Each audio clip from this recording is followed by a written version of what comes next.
Assalamu alaikum everyone. Welcome to my channel. My today's topic is types of vectors. आज हम types of vectors की बात करेंगे। इसमें सबसे पहले देखते हैं रिजल्टेंट वेक्टर। रिजल्टेंट वेक्टर क्या होता है? ये हमारे पास दो वेक्टर्स हैं a और b और ये इनका रिजल्टेंट वेक्टर r है। इसकी डेफिनेशन क्या है? A vector which has same effect as combined effect of all the vectors to be added is called resultant vector. यहाँ पे रिजल्टेंट वेक्टर r है। सेकेंड है हमारे पास यूनिट वेक्टर। यूनिट वेक्टर क्या होता है? ऐसा वेक्टर जिसका मैग्नीट्यूड 1 हो और जिसको हम यूज़ करते हैं to indicate the direction. A vector having magnitude 1 and is use to indicate the direction of vector is called unit vector. हर वेक्टर का यूनिट वेक्टर लाजमी होता है और अगर लेट्स सपोज हमारे पास वेक्टर ए है तो उसका यूनिट वेक्टर हम कैसे लिखेंगे? ये हमारे पास वेक्टर कोई वेक्टर ए है, ये वेक्टर है और ये इसका यूनिट वेक्टर को रिप्रेजेंट कर रहा है। ए कैप क्या है? यूनिट वेक्टर को उसकी डायरेक्शन को रिप्रेजेंट कर रहा है। ए यहाँ पे मैग्नीट्यूड है वेक्टर का। यूनिट वेक्टर को हम कैसे लिख सकते हैं? ये ए यूनिट वेक्टर है, ए कैप यूनिट वेक्टर है, इसको हम वेक्टर ओवर इट्स मैग्नीट्यूड, इसको हम मैथमेटिकली इस तरह से लिख सकते हैं। एग्जाम्पल इसकी देखते हैं। लेट्स सपोज हमारे पास ये 3 वेक्टर्स हैं। एक्स डायरेक्शन वाई और जी में आई कैप, जे कैप और के कैप। आई जो है ये एक्स डायरेक्शन को रिप्रेजेंट कर रहा है, वाई जे कैप जो है ये वाई डायरेक्शन को और के कैप जो है ये जी डायरेक्शन को रिप्रेजेंट करता है यहाँ पे। लेट्स सपोज हमारे पास वेलोसिटी है 10 मीटर पर सेकेंड। तो वेलोसिटी क्या है? वेक्टर क्वांटिटी है। तो वेक्टर क्वांटिटी के लिए डायरेक्शन बताना लाजमी होता है। जैसे हम ईस्ट या वेस्ट बताते थे तो यहाँ पे ईस्ट या वेस्ट की बजाय हम साथ लिख देते हैं आई जे के ये किस डायरेक्शन में वेलोसिटी है? वेलोसिटी की डायरेक्शन कौन सी है? तो यहाँ पे जे कैप जो है ये डायरेक्शन वेलोसिटी की डायरेक्शन को शो कर रहा है। 10 मीटर पर सेकेंड जो है ये मैग्नीट्यूड है और मल्टीप्लाई किया गया है 1 जे से और जे जो है ये डायरेक्शन है वेलोसिटी की। यूनिट वेक्टर्स बहुत सारे होते हैं लेकिन यहाँ पे अगर नॉर्मल डायरेक्शन के लिए जो यूनिट वेक्टर यूज़ करते हैं हम वो एन कैप होता है। एन कैप से हम नॉर्मल डायरेक्शन को रिप्रेजेंट करते हैं। ये नॉर्मल डायरेक्शन को शो करता है एन कैप, जबकि आई कैप, जे कैप, के कैप ये एक्स वाई जी डायरेक्शन को शो करने के लिए इस्तेमाल करते हैं। अब हम देखते हैं नल वेक्टर क्या होता है। A vector having magnitude zero but arbitrary in direction is called null vector.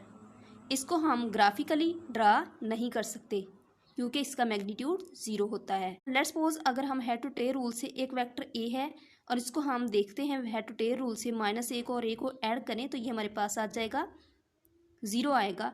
A plus minus ए और ये हमारे पास 0 आ जाएगा। बुक में इसको बोल्ड करके लिखा होता है लेकिन यहाँ पे हमने इसके ऊपर वेक्टर एरो या वेक्टर को शो करवाने के लिए एरो लगा दिया है। सो ये 0 जो है ये नल वेक्टर को शो कर रहा है और इसको हम ग्राफिकली जो है वो ड्रा नहीं कर सकते क्योंकि इसका मैग्नीट्यूड 0 होता है। नेक्स्ट है हमारे पास इक्वल वेक्टर्स। इक्वल वेक्टर्स कौन से होते हैं? 2 vectors are said to be equal vectors if they have same magnitude and same direction. ये हम पहले भी बात कर चुके हैं। 2 वेक्टर्स जो हैं जिनकी मैग्नीट्यूड और डायरेक्शन सेम हो इक्वल वेक्टर्स कहलाते हैं। Coplanar vectors which lie in same plane, एक ही प्लेन में जो वेक्टर्स होते हैं वो कोप्लेनर वेक्टर्स कहलाते हैं। कोलिनियर वेक्टर्स कौन से होते हैं? ये 2 तरह के होते हैं, like or parallel vectors, anti parallel or unlike vectors. अब लाइक वेक्टर्स या पैरेलल वेक्टर्स कौन से होते हैं? जिनके दरमियान में एंगल 0 हो, और एंटी पैरेलल या अनलाइक कौन से होते हैं? जिनके दरमियान में एंगल 180 हो। यहाँ पे अगर हम देखें तो अगर हम बात करते हैं कि क्या ये पैरेलल वेक्टर्स जो होते हैं ये इक्वल वेक्टर्स भी हम इनको कह सकते हैं, तो हम इनको इक्वल वेक्टर्स नहीं कह सकते, ये ज़रूरी नहीं है क्योंकि इक्वल वेक्टर्स के लिए मैग्नीट्यूड और डायरेक्शन दोनों का सेम होना लाजमी है। अब हम देखते हैं पोजीशन वेक्टर। पोजीशन वेक्टर क्या होता है? A vector which represent the position of point from origin is called position vector.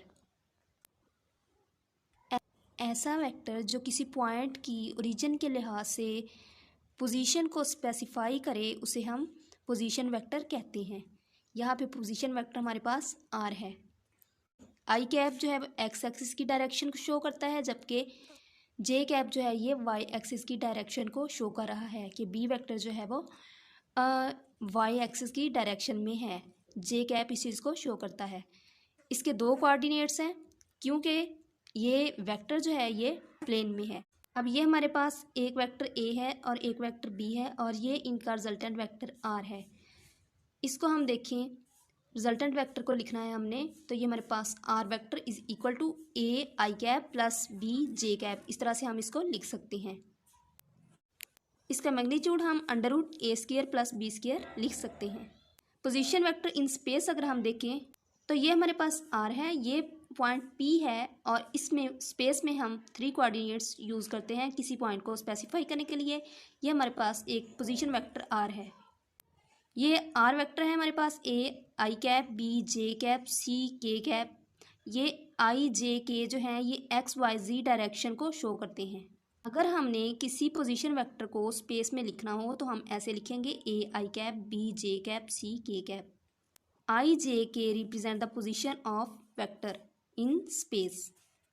अगर हमने मैग्नीट्यूड लिखना हो स्पेस के लिए तो फिर हम क्या लिखेंगे, R is equal to under root A square plus B square plus C square, ये इसका मैग्नीट्यूड होगा। ये था हमारा आज का टॉपिक। अगर आपको वीडियो अच्छी लगे तो लाइक करें, शेयर करें और मेरे चैनल को सब्सक्राइब कर दें।